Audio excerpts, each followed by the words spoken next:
Hi friends, ఈరోజు video వచ్చేసి మా ఇంటి వరలక్ష్మి వ్రత పూజా విధానం చాలా సింపుల్గా ఎలా చేసుకోవాలి, అలా కలశం ఎలా పెట్టుకోవాలి. ఫస్ట్ టైం చేసే వాళ్ళకి కూడా చాలా సింపుల్గా ఎలా చేసుకోవాలో చెప్తాను. వీడియో స్కిప్ చేయకుండా చూడండి. ఎలా అనిపించిందో కామెంట్ చేయండి. మీరు వరలక్ష్మి వ్రతం చేసుకున్నారా లేదో తప్పకుండా కామెంట్ చేయండి, తప్పకుండా తెలియజేయండి. వీడియో లెక్క ముందు ఒక లైక్ చేయండి. ముందుగా మనం పటాలన్నీ శుభ్రం చేసేసుకుని పక్కన పెట్టుకోవాలి. అలాగే పీటను తీసుకుని శుభ్రం చేసుకుని పక్కన పెట్టుకుందాం. ఇప్పుడు పసుపు తీసుకొని కొంచెం వాటర్ వేసుకొని వినాయకుని చేసుకుని పక్కన పెట్టేసుకోవాలి. వినాయకుని చేసుకుని పక్కన పెట్టుకుందాం. అలాగే మీ దగ్గర గౌరీ దేవత ఉంటే గౌరీ దేవతకు కూడా పసుపు రాసి పక్కన పెట్టండి. అలా గౌరీ దేవతను కూడా పూజ చేయాలి ఈరోజు.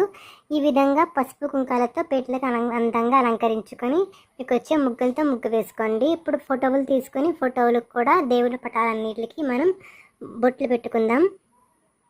ఈ విధంగా పసుపు కుంకుమ గంధాలతో అమ్మవారికి అందంగా అలంకరించుకోవాలి.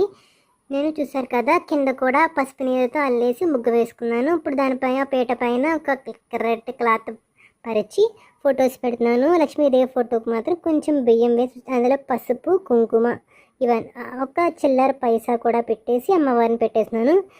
సరే, ఫోటోలన్నీ పెట్టేశాను. కలశం కోసం ముందుగా చెంపుకి పసుపు కుంకాలతో బొట్లు పెట్టుకొని కొంచెం అక్షింతలు, కొంచెం పసుపు కుంకుమ, ఒక పువ్వు, ₹1 బిళ్ళ ఇవన్నీ వేసేసుకుని కలశం పెట్టేసుకుందాం. తమలపాకులు 5 కానీ 6 8 కానీ పెట్టుకోవాలి.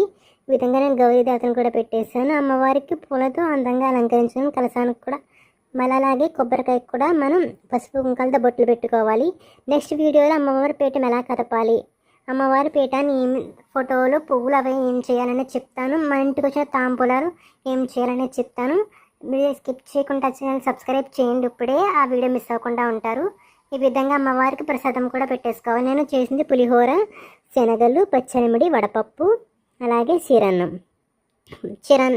మాత్రం తప్పకుండా చేయాలండి.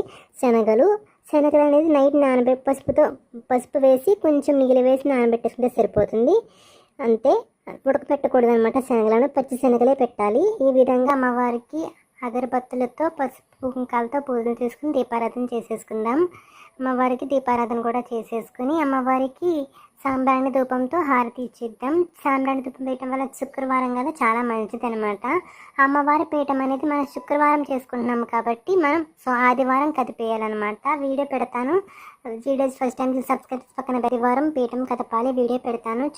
చూడండి. సబ్స్క్రైబ్ పక్కన బెల్ అక్కడ వీళ్ళు అనిపించిందో కామెంట్ చేయండి. తప్పకుండా షేర్ చేసి మీరు పూజ ఎలా చేసుకున్నారో కామెంట్ చేయండి. అందులో బాయ్.